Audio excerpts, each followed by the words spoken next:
ഞാൻ ഇവിടെ ഒരു ചാലകം എടുത്തിട്ടുണ്ട്, അഥവാ കണ്ടക്ടർ.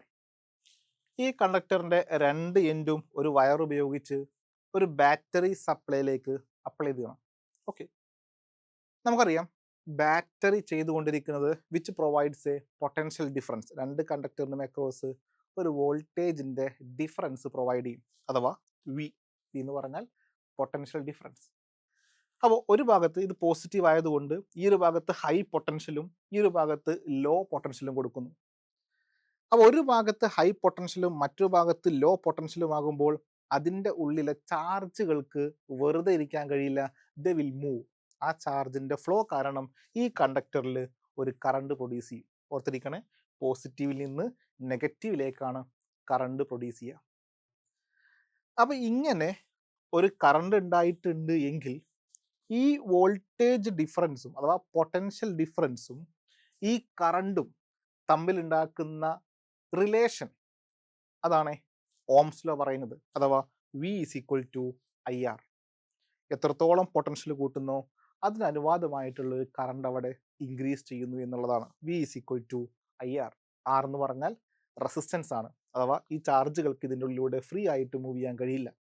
അവിടെ പലതരത്തിലുള്ള കൊളീഷൻസ് നടക്കുന്നുണ്ട്, കൂട്ടി ഇടിക്കലുകൾ നടക്കും. അഥവാ ആ ഒരു കറണ്ടിൻ്റെ ഫ്ലോനെ റെസിസ്റ്റ് ചെയ്യുന്ന, പ്രതിരോധിക്കുന്ന ഒരു ഘടകം അതിൻ്റെ ഉള്ളിലുണ്ട്. ആ ഫാക്ടറിനെയാണ് റെസിസ്റ്റൻസ് എന്ന് വിളിക്കുന്നത്. നോക്കണേ, ആ ഫാക്ടറിനെയാണ് റെസിസ്റ്റൻസ് എന്ന് പറയുന്നത്. മുൻപത്തെ ക്ലാസ്സിൽ കൃത്യമായിട്ട് നമ്മൾ ഡിസ്കസ് ചെയ്തിരുന്നു.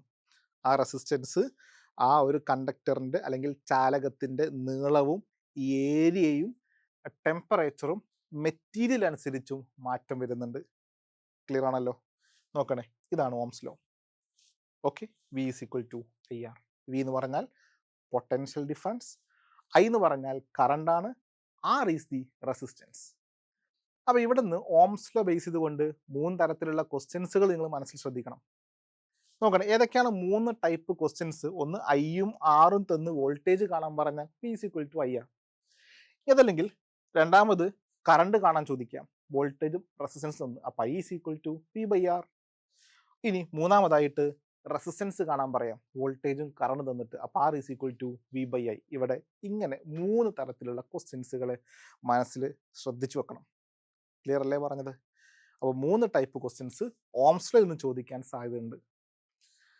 നമ്മുടെ പോയിന്റ് അതല്ല, ഞാൻ പറഞ്ഞു വരുന്നത്, ഓക്കെ, ഇത്തരത്തിൽ ഒരു കണ്ടക്ടറിലൂടെ കറണ്ട് ഫ്ലോ ചെയ്യുമ്പോൾ, ഒരു ചാലകത്തിലൂടെ കറണ്ട് ഉണ്ടാകുമ്പോൾ അവിടെ ഒരു ഹീറ്റ് പ്രൊഡ്യൂസ് ചെയ്യും, ആ ചൂട്. ഈ ചൂട് എന്നുള്ളത്, താപം എന്നുള്ളത് ഇസ് എ ഇക്വേഷൻ, അല്ലെങ്കിൽ മറന്നു വരുന്നത് ഫിസിക്കലി അതൊരു എനർജിയാണ്. ഓക്കെ, അതൊരു ടൈപ്പ് ഓഫ് എനർജിയാണ്, താപോർജം. അപ്പോൾ ആ പ്രൊഡ്യൂസ് ചെയ്യുന്ന ഈ എനർജി കാണാൻ വേണ്ടി ഉപയോഗിക്കുന്ന ലോ, അതാണ് ജൂൾസ് ലോ. കൃത്യമായിട്ട് മനസ്സിലാക്കണേ, ജൂൾസ് ലോ പറയുന്നത് ആ ഒരു എനർജിനെ എച്ച് എന്നോ ഐ എന്നോ അല്ലെങ്കിൽ ഇ എന്നോ റെപ്രസെന്റ് ചെയ്യാറുണ്ട്. ഓക്കെ, എച്ച് അല്ലെങ്കിൽ ഇ. ഓക്കെ, അപ്പോൾ ആ ഒരു heat energy is directly proportional to I square. കറണ്ടിന്റെ സ്ക്വയറിന് നേർ അനുപാതത്തിലാണ്. അപ്പോൾ കറണ്ട് കൂടുന്ന അനുസരിച്ച് ആ ഹീറ്റ് അല്ലെങ്കിൽ അവിടെ പ്രൊഡ്യൂസ് ചെയ്യുന്ന താപം കൂടിക്കൊണ്ടേയിരിക്കും. രണ്ടാമതായിട്ട് ആ ഒരു energy is also directly proportional to resistance. അവിടെ ഉണ്ടാകുന്ന റെസിസ്റ്റൻസിനും അഥവാ ആ ഒരു പ്രതിരോധ ശേഷിക്കും അല്ലെങ്കിൽ പ്രതിരോധത്തിനും നേർ അനുപാതത്തിലാണ്. മാത്രമല്ല it's also directly proportional to time. സമയത്തിനും നേർ അനുപാതത്തിലാണ്. കൂടുതൽ സമയം കറണ്ട് ഫ്ലോ ചെയ്യുകയാണെങ്കിൽ അവിടെ പ്രൊഡ്യൂസ് ചെയ്യുന്ന ഹീറ്റ് അല്ലെങ്കിൽ താപം കൂടുതലായിരിക്കും. അങ്ങനെയാണെങ്കിൽ ഇത് മൂന്നും കൂടി ഒരുമിച്ച് നമുക്ക് പറയാം H is equal to I square R T. ഓർത്തിരിക്കണേ, ഇതാണ് ജൂൾസ് ലോ എന്ന് പറയുന്നത്. H is equal to I square R T. Very important, ഇതാണ് ജൂൾസ് ലോ. ക്ലിയർ അല്ലേ? ഇതിനെ നമുക്ക് 2-3 ഫോർമാറ്റിൽ പറയാൻ സാധിക്കും. ഓംസ് ലോ പ്രകാരം I is equal to V by R ആണ്. I is equal to V divided by R. അപ്പം ഈ ഐക്ക് വി ബൈ ആർ എന്ന് സബ്സ്റ്റിറ്റ്യൂട്ട് ചെയ്യുകയാണെങ്കിൽ നോക്കൂ, H is equal to I എന്ന് പറഞ്ഞാൽ വി ബൈ ആർ അല്ലേ. വി ബൈ ആറിൻ്റെ സ്ക്വയർ എന്നാൽ അപ്പോൾ V square divided by R square. അതാണ് ഐ സ്ക്വയർ. ബാക്കി ഇവിടെ ആർ ടി ഉണ്ട്.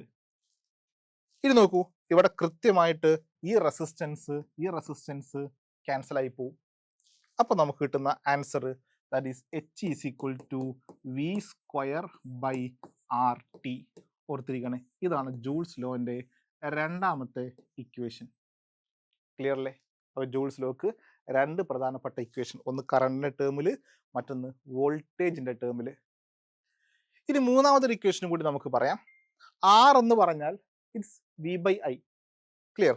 ആർ എന്ന് പറഞ്ഞാൽ വി ബൈ ഓംസ് ലോ പ്രകാരം R is equal to V by I ആണ്. അങ്ങനെയെങ്കിൽ ഇനി വളരെ കൃത്യമായി ഈ കാണുന്ന ഐക്ക് അല്ലെങ്കിൽ ആറിന് വി ബൈ ഐ എന്ന് സബ്സ്റ്റിറ്റ്യൂട്ട് ചെയ്യാം. എന്താ ഇതേ ഇക്വേഷനിൽ സബ്സ്റ്റിറ്റ്യൂട്ട് ചെയ്യാം. അപ്പം നോക്കി, H is equal to I square into R എന്ന് പറഞ്ഞാൽ V by I into T ആണ്.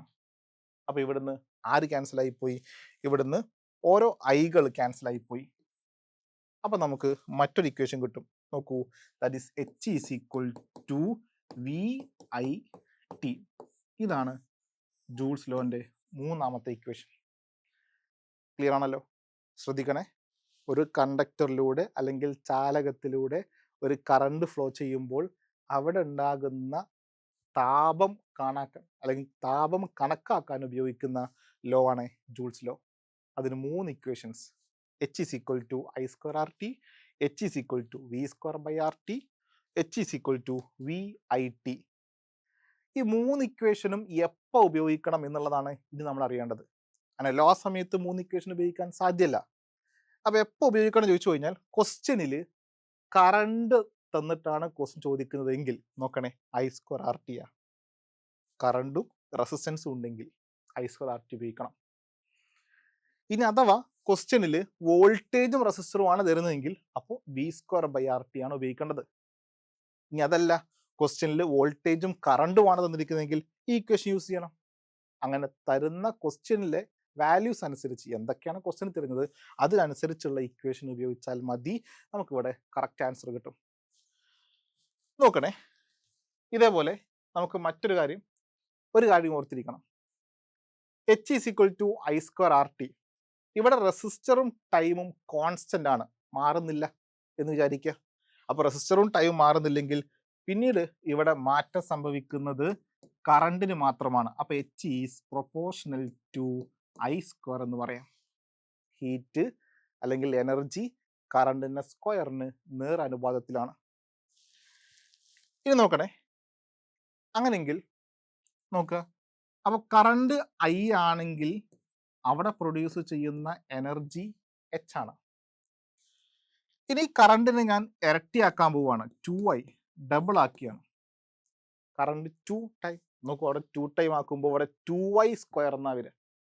നോക്കണേ, ആ 2 ടൈംസ് ആക്കുമ്പോൾ 2i സ്ക്വയർ ആയിരിക്കും.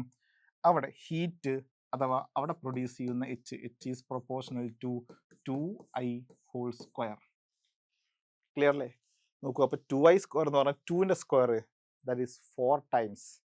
അപ്പോൾ നോക്കണേ, അപ്പോൾ ഇവിടെ ഉണ്ടാകുന്ന എനർജി 4 ടൈംസ് ആയിട്ട് കൂടും. ആദ്യമുള്ളതിനേക്കാൾ 4 ഇരട്ടിയായിട്ട് എനർജി കൂടും. വളരെ എളുപ്പമാണ്.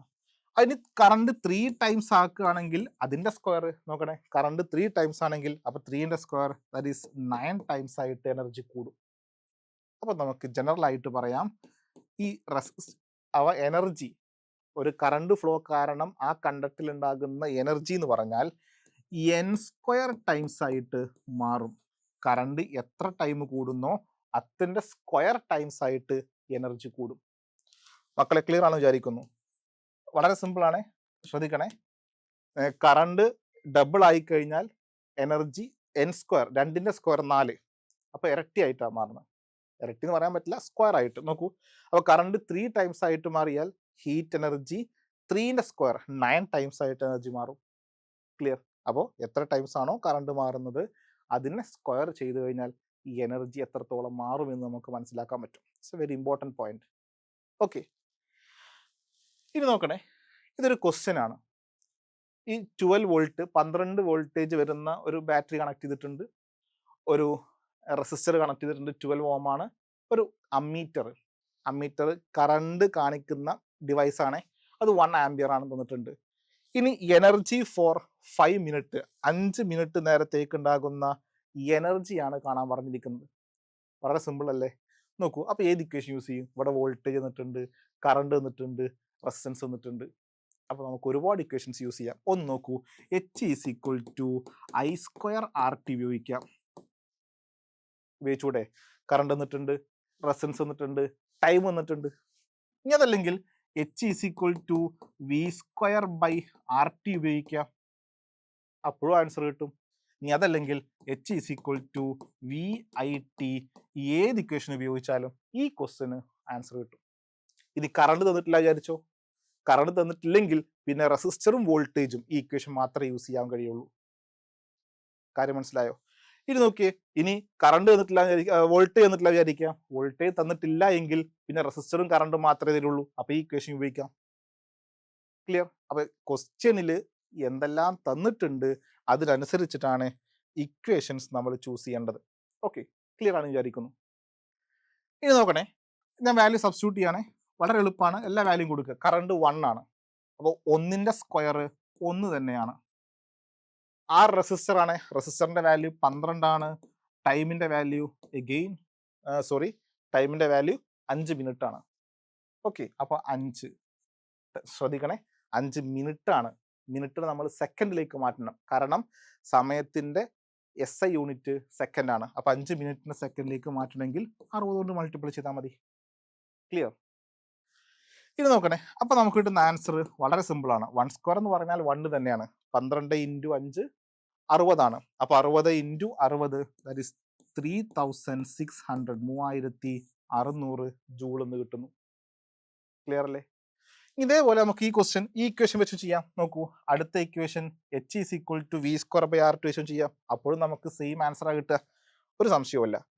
നോക്കണം കേട്ടോ. അപ്പോൾ H=V, വോൾട്ടേജ് 12 ആണ്. അപ്പോൾ 12 × 12 ഡിവൈഡഡ് ബൈ റെസിസ്റ്റൻസും 12 ആണ്. ടൈം നമുക്ക് വരുന്നത് 5 മിനിറ്റ്. അപ്പോൾ 5 × 60. നോക്കൂ, ഈ 12 ക്യാൻസലായി. അപ്പോൾ നോക്കി, 12 × 5 × 60 സെയിം സാധനം കിട്ടുക, 3600. Very easy. ഇനി നോക്കണേ, ഇനി അതല്ലെങ്കിൽ ഞാൻ അടുത്ത ഇക്വേഷൻ VIT യൂസ് ചെയ്യാം. അത് ഉപയോഗിച്ചാലും എനിക്ക് കിട്ടുന്ന ആൻസർ സെയിം ആയിരിക്കും. നോക്കണേ, അപ്പോൾ ഈ ഇക്വേഷൻ ആണ് യൂസ് ചെയ്തെങ്കിൽ H=V, വോൾട്ടേജ് തന്നിട്ടുള്ളത് 12 ആണ്, കറണ്ട് തന്നിട്ടുള്ളത് 1 ആണ്, ടൈം തന്നിട്ടുള്ളത് 5 മിനിറ്റ് ആണ്. മിനിറ്റിനെ സെക്കൻഡിലേക്ക് മാറ്റി × 60 ചെയ്തു. അപ്പോഴും നമുക്ക് കിട്ടുന്ന ആൻസർ നോക്കൂ, 12, 5, 60 ആണ്. അപ്പം നമുക്ക് കിട്ടുന്നത് 60 × 60, അപ്പോഴും 3600 ജൂൾ ആണ്. ക്ലിയർ അല്ലേ? 3600 ജൂൾ എനർജി. ക്ലിയർ അല്ലേ? അപ്പോൾ ഇത് പറഞ്ഞത് എങ്ങനെ ക്വസ്റ്റ്യൻ ചെയ്യണം എന്നുള്ളതാണ്. ഇവിടുന്ന് ഒരു ക്വസ്റ്റ്യൻ ചോദിക്കാനുള്ള സാധ്യത വളരെ കൂടുതലാണ്. ഓക്കെ, നോക്കണേ, ഈ എനർജിനെ കുറിച്ച് പഠിക്കുമ്പോൾ അവിടെ അറിഞ്ഞിരിക്കേണ്ട മറ്റൊരു പ്രധാനപ്പെട്ട പോയിന്റാണ് ഇലക്ട്രിക് പവർ. നോക്കുക, എന്താണ് പവർ? ഒരു വസ്തുവിനെ ഒരു പോയിന്റിൽ നിന്ന് മറ്റൊരു പോയിന്റിലേക്ക് കൊണ്ടുപോകണമെങ്കിൽ ഞാൻ ഒരു വർക്ക് ചെയ്യണം. ഞാൻ ചെയ്യുന്ന വർക്കാണ് അതിൻ്റെ എനർജി ഉണ്ടാവുക. ക്ലിയർ? ആ എനർജി ബൈ ടൈം, അതിന് പറയുന്ന പേരാണ് പവർ. ഞാൻ എത്ര സമയത്തിനുള്ളിൽ അല്ലെങ്കിൽ ഇത്ര സമയത്തിനുള്ളിൽ എത്ര വർക്ക് ചെയ്തു അല്ലെങ്കിൽ എനർജി യൂട്ടിലൈസ് ചെയ്തു, അതിനെയാണ് പവർ എന്ന് പറയുന്നത്. അപ്പോൾ ഓർത്തിരിക്കണം, പവർ = വർക്ക് ബൈ ടൈം, അതല്ലെങ്കിൽ എനർജി ഡിവൈഡഡ് ബൈ ടൈം. നമ്മൾ ഇലക്ട്രിസിറ്റിയിലേക്ക് വരുന്ന സമയത്ത് അവിടെ ഉണ്ടാകുന്ന ഹീറ്റ് എനർജിയാണ്. ഓക്കെ, ശ്രദ്ധിക്കണം, H. ഓക്കെ,